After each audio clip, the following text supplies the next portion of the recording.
सवेरे जब हम ऑफिस पहुंचे तो ये हमारे पास आए। अतीक अहमद आपके पास आए, आपके ऑफिस में आए? हमारे ऑफिस में आए, मतलब पूछा उन्होंने, जैसा ऐसा नहीं था कि वो एकदम से चले आएंगे। तो उन्होंने कहा किसी ने आके कि साहब वो आपसे मिलना चाहते हैं, हमको बुला लो। तो वो आए वहाँ पे, आ करके बोले कि आपने हमारे कुछ ख्याल नहीं किया, हमारे सम्मान को आपने नहीं सोचा, और ये जो है, हमने कहा क्या बात कर रहे हैं भाई, वो आदमी वहाँ आपके वहाँ जुआ खेलने के लिए आए। मैं रात को यहाँ 2:30 बजे जो है अपना घर छोड़ करके मैं यहाँ आता हूँ ये सब चेक करने के लिए, तो यहाँ इसलिए ये आपके सम्मान की बात हो रही है कि यहाँ पर जो है वो जुआ खेल रहे हैं और हम कुछ बोलेंगे नहीं क्योंकि उसमें आपका सम्मान हो जाएगा। हम कहा देखिए, सम्मान की बात, आपने हमारा सम्मान किया, जेल नियमों का सम्मान हुआ, किसका सम्मान आपने किया है? बोले देखिए इस तरह से हमसे बात मत करिए, आप अभी हमको जानते नहीं हैं, आपको मैं 30 दिन का टाइम दे रहा हूँ कि अगर आप यहाँ से अपना ट्रांसफर कराना है 30 दिन में करा लीजिए, वरना इतनी गोलियां चलवाऊंगा कि पोस्टमार्टम नहीं हो पाएगा। तो मुझे भी थोड़ा सा तैस आया, हमने कहा सुनो, अगर हमारे साथ ऐसा होने जा रहा है तो तुम भी जो है बहुत संभल के रहना कि मैं भी यहाँ पे कुछ हूँ, ऐसे हम यहाँ नहीं बैठे हुए हैं। एक अपराधी, उसको आखिर इतना बल कहां से मिलता था? कौन लोग थे जो उसको प्रोटेक्ट करते थे? उसको भाई उसको वो एमएलए, वो एमपी, सारा कुछ तो उसके पास है। माननीय तो हमने वोट दे दे करके उसको बना दिया, तो जो माननीय बना हुआ है उसको तो वो जो चाहेगा वो करेगा। सारा शासन, सारा प्रशासन जो है वो उसके पीछे लगा हुआ है। जब वहां पर जो है, मैंने तो कई बार कहा, कई लोगों से कहा कि जब वहां के वो जेल में बंद होता है तो जेल में बंद होते समय वहां वो अभी बैरक में भी अपनी नहीं गया है जहां जाना है। हमारे यहाँ नैनी में पहला गेट है, मेन गेट है, उसके बाद सेकंड गेट है, थर्ड गेट है। तो सेकंड और थर्ड गेट के बीच में एडीएम साहब वहां के जो तत्कालीन थे वो उससे हाथ मिला रहे हैं, और हाथ मिलाने, अपराधी से एडीएम हाथ मिला रहे हैं। मैं जब जेल में घुसा, हम पहले आए तो हमने देखा कि अभी तो 1-2 घंटे पहले हम इनके पास बैठे हुए थे, इन्होंने नैनी आने की हमसे कोई बात भी नहीं की। तो उसके बाद हमने कहा कि चलो कुछ बात हो गई होगी, तो हम अंदर आए, देखा कि उनकी गाड़ी जब खड़ी थी बाहर, हम अंदर आए, देखा हाथ मिला रहे हैं। तो हम जो है फिर अपने ऑफिस में, क्योंकि हमारा फर्स्ट और सेकंड गेट के बीच में ऑफिस था, मैं अपने ऑफिस में चला गया, वहां जाकर के हम बैठ गए। फिर ये आए, बोले अरे यार कुछ काम था तो हम इसलिए आ गए थे। कि इस तरीके की सुविधा तभी मिलती है जब हायर अथॉरिटी से परमिशन होता है। लोग जेल के जेलर को, जेल सुपरिटेंडेंट को ब्लेम कर देते हैं, लेकिन क्या बड़े अधिकारी भी उसके इशारे पर उसको सुविधा मुहैया कराते थे और आपके ऊपर दबाव डालते थे? नहीं, दबाव तो हमने कभी सुना नहीं, न मैंने दबाव का कभी कोई परवाह किया। दबाव वह कोई नहीं होता था, मगर ये जरूर था कि जो उसकी अप्रोच थी, लोग हमसे ये जरूर कहते थे कि साहब आप इसको जो है, अरे यार देख लो, समझ लेना, ऐसा कौन सा वो है, ऐसा सब चलता रहता है, ये सब कौन सी चीज है। तो ये जो चलता रहता है, इसी ने हमको यहाँ ला करके इस मुकाम पे खड़ा कर दिया कि हम अपने स्वार्थ के लिए, हम किसी चीज को कुछ करना ही नहीं चाहते, रिस्क लेना ही नहीं चाहते हैं।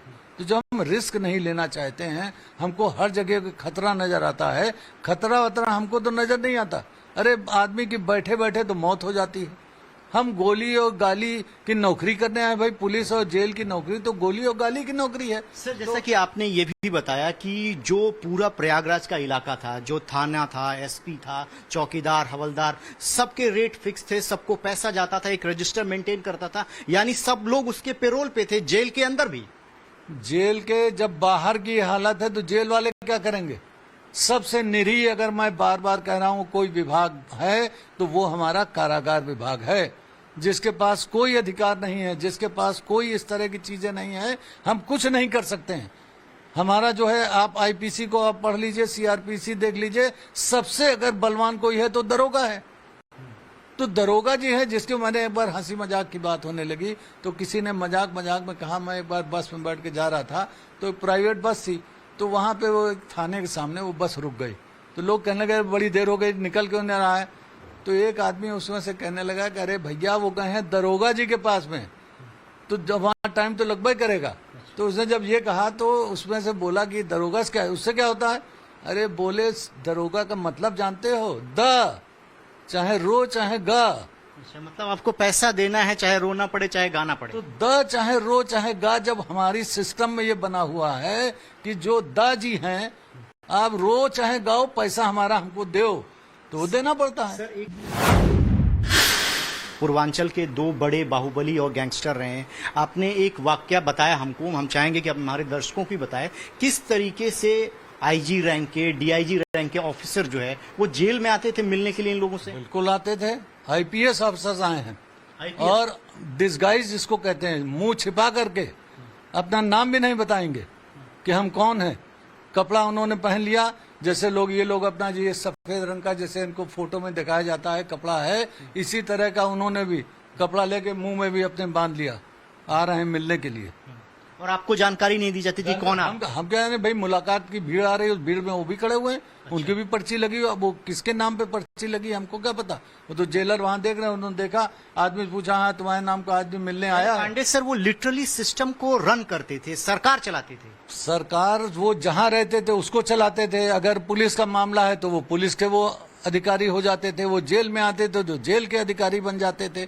जिसको वो चलाना है उसको चलाएंगे और जो विरोध करेगा उसको वो धमकाएंगे। तो ये उनका पॉलिसी थी। तो क्या करेंगे ऐसे में आप? तो जो हमारे बड़े बड़े अधिकारी जो हैं, जब वो लोग नतमस्तक हैं उनके आगे और वो उनको प्रश्रय दे रहे हैं, वो कहता था कि फलाने आए हमारे पास, वो आते हैं, ये आते हैं, ये आते हैं। आप कौन सी चीज है? एक उसको सबसे बड़ी मुझसे जो एक शिकायत रही है कि आप इस जिले के पहले अधिकारी हैं जो कभी मेरे घर नहीं आए। यानी अतीक चाहता था कि आप उसके घर आए, उससे मिले, और वो जिस तरीके से दूसरे पुलिस वालों को डील करता था, अधिकारियों को डील करता था, वैसे ही आपसे संबंध चाहता था। वो डील नहीं करना है, उसके एक सम्मान की चीज है। कह रहे भाई वो जेल, हाँ वो मेरे घर आता है, ऐसा बोलता था। हाँ मतलब ऐसा वो तो कहेगा ही। भाई हमारे यहाँ डीएम आते हैं, हमारे यहाँ एसएसपी आते हैं, हमारे यहाँ सब आते हैं, सब दरोगा रोगा तो साले लाइन लगाए खड़े रहते हैं वहां पे। तो जब ये वहां की हालत थी तो वो हमसे तो उसको शिकायत होगी ही होगी। मैं आज तक मैं रिटायर हो गया इस विभाग से, कोई बता दे, मैं आज तक उसके घर गया ही नहीं।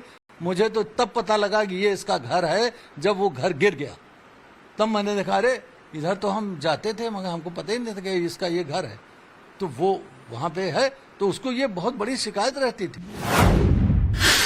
सिस्टम को लाचार होता हुआ कोई एक ईमानदार ऑफिसर देखता है तो दर्द तो बहुत होता होगा। सिस्टम ने आपको उपाय भी दिए हैं कि आप हायर अथॉरिटी को कंप्लेन भी कर सकते हैं, ऊपर अपनी बात को पहुंचाएं। तो मन में ऐसा क्यों नहीं आया कि हम इस बात को ऊपर ले जाएं? क्या आपको लगता था कि ऊपर सुनवाई नहीं होगी? भाई आप ये समझिए, मुझको गोली मारी गई। आपको? हाँ, उसी नैनी में जब मैं तैनात था, नहीं जेल के अंदर? नैनी जेल के बाहर मैं वहां था, मेरे घर के पास में ही मुझको गोली मारी गई, जिसके निशान आज भी पड़े हुए हैं। वो निशान अभी गए नहीं है। गोली किससे मारी आज तक पता नहीं है। दरोगा आते हैं हमारे यहाँ, कहते हैं साहब नामजद रिपोर्ट कराइए तो मैं कुछ करूं। अब दरोगा हमसे कह रहे हैं नामजद रिपोर्ट कराइए। हम नामजद रिपोर्ट करा के दुश्मनी मोल लें? किसको मरवा दें? हमारे घर के जो लोग हैं उनको सबको, वो उनके 4 आदमी आएंगे, चाहे बम मार दे चाहे गोली मार दे, सब खत्म हो जाएंगे। हमारी लड़की है, उस समय वो पढ़ती थी, मान लीजिए वो पहले दूसरे क्लास में होगी, फर्स्ट में होगी, उस समय उसकी जो है वो केजी में ही रही होगी, मैं तो ये कह रहा हूँ। उसी को उठवा ले जाएं, हम क्या कर लेंगे भाई? हम कौन सी दुश्मनी मोल लें? अब वो जो है कोई करने को नहीं तैयार है। इसके लिए नहीं दरोगा जी नहीं मैं आपके लिए काम करता हूं, मैं पता लगाता हूं, ये नहीं कोई करेगा। हम रिपोर्ट कर दें, हम जानते हैं कि रिपोर्ट करने के कुछ। एक महत्वपूर्ण सवाल ये कि आपने बताया कि अतीक अहमद जिस दौरान नैनी जेल में बंद था वो कभी बैरक में रहा ही नहीं। वो घूमता रहता था, रात को कभी इधर घूम रहा है, बैठक कर रहा है, ताश खेल रहा है, फोन कॉल कर रहा है। नहीं, ये बिल्कुल नहीं है। वो अपने जो उनको वहाँ पे एक मालविया वार्ड बना हुआ है, उसको स्पेशल ट्रीटमेंट के लिए दबाव तो था ना? दबाव नहीं, स्पेशल दबाव ऐसा कोई नहीं था। वो दबाव नहीं था, उसका ही दबाव था। बाहरी दबाव हम नहीं कहेंगे, उसका दबाव था हमारे स्टाफ के ऊपर। क्यों? वो उसके घर जाते थे, उसकी वो सेवा में लगे रहते थे। नैनी जेल के ही स्टाफ अतीक के घर जाते? बिल्कुल, उससे तमाम तरह के अपने काम कराते थे। किसी को जमीन चाहिए, किसी को असलहे का जो है लाइसेंस चाहिए, किसी को कोई काम चाहिए, तो ये सब वहाँ दरबार लगाते थे। तभी तो मैं कह रहा हूँ कि वो मुझसे यही कहता था कि आप पहले अधिकारी हैं इस जिले के जो कभी मेरे घर नहीं आए। तो हमने कहा भैया हम तुम्हारे घर क्या करने आएंगे, हमारा तुम्हारा क्या वास्ता? तुम इतने बड़े जो है गैंगस्टर बने हो, तुम इतने बड़े नेता हो, और हम एक छोटे से यहाँ पे यार कर्मचारी, जेल अधीक्षक जो है वो क्या कर सकता है? तो क्या उससे क्या होता है? सर मैं आपकी बातों को समझ रहा हूँ, बाकी जो निचले लेवल के अधिकारी हैं, जो कांस्टेबल हैं, वो उसके घर जाते थे, उससे मिले थे, आपके लिए बहुत कठिन होता क्योंकि आपको सपोर्ट तो मिल नहीं रहा था। नैनी जेल के अंदर आप अकेले फाइट कर रहे थे। क्या ये दिन में मतलब बैठकें लगाता था चबूतरा, जिसको हम कहते हैं कि पंचायती गिरी करता था वहां पे? ऐसा ऐसा पहले करता रहा होगा, मेरे टाइम पे न कोई पहले करता था? बिल्कुल करता रहा होगा, क्योंकि जैसा उसने कहा मेरे टाइम पे मैंने फिर उन चीजों को सब खत्म कर दिया, तभी तो नाराजगी हमसे थी। भाई नाराजगी किस बात की? अगर हम वही चबूतरा इनका बनवा देते, हम इनके लिए कुर्सियां लगवा देते, इनकी मुलाकात, इनका हम सब कुछ करने लगते, तो हम अच्छे ना हो जाते।